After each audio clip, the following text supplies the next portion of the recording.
After that experience and feeling that, how did you get yourself out of that place? If that's how you felt like in that movie, like, is that, yeah. Well, that would be alcohol. It was a real problem. I didn't know how to get out of that place. And so I turned to alcohol at the time and like a lot of self-destructive behavior.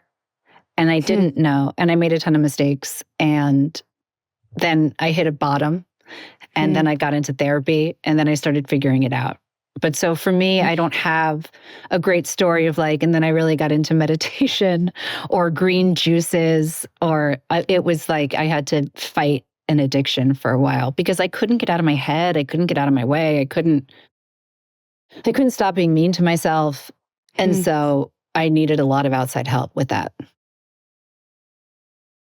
When did you make the first step to get sober? So when we were shooting Midnight Mass, which is a show about sobriety, and it was during the pandemic and things had really reached an unmanageable point in my life, I, 6 months before I got sober, started listening to this sober podcast in my car as I would drive to and from work called like the Seltzer Squad.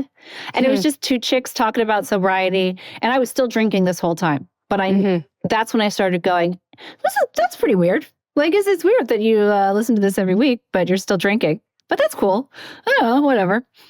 And then an event happened, not a fancy event, but like a moment happened.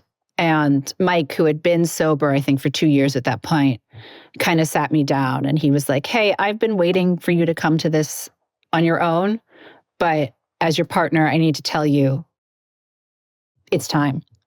And so I, like most alcoholics, I was like, it's cool. I'm going to give it 30 days. I'll stop for 30 days. It's going to be fine. And then I'll be one of those people who can drink in moderation. I'll be 2 glasses of wine at dinner twice a week. Ooh, she's so capable. And I love the fact that you just said that. I was hoping you were going to say 2 glasses of wine a night. And when you said 2 times a day, I was like, do I have a problem? That is completely relative. You are in your own journey.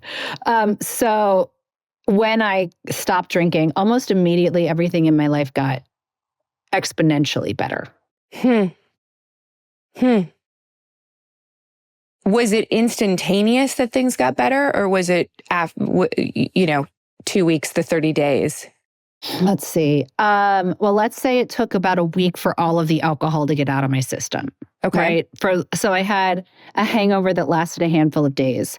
And then let's say by day 4, I woke up. And when I woke up, I was ready to see the day. As opposed to that, like you lay in bed and you're like, oh God, not again. Okay, here we go. Blah. And like you got to chug water and like your stomach feels gross. And so being able to wake up in the morning was fucking awesome. Yeah. And then I started being able to think clearer again. And because I used to have this negotiation with myself, right?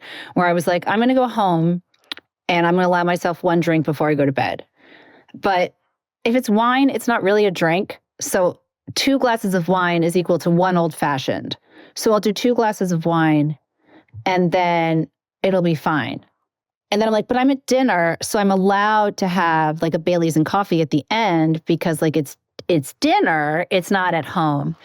And this took up a lot of time in my brain, like negotiating when I was allowed to drink and how much with myself.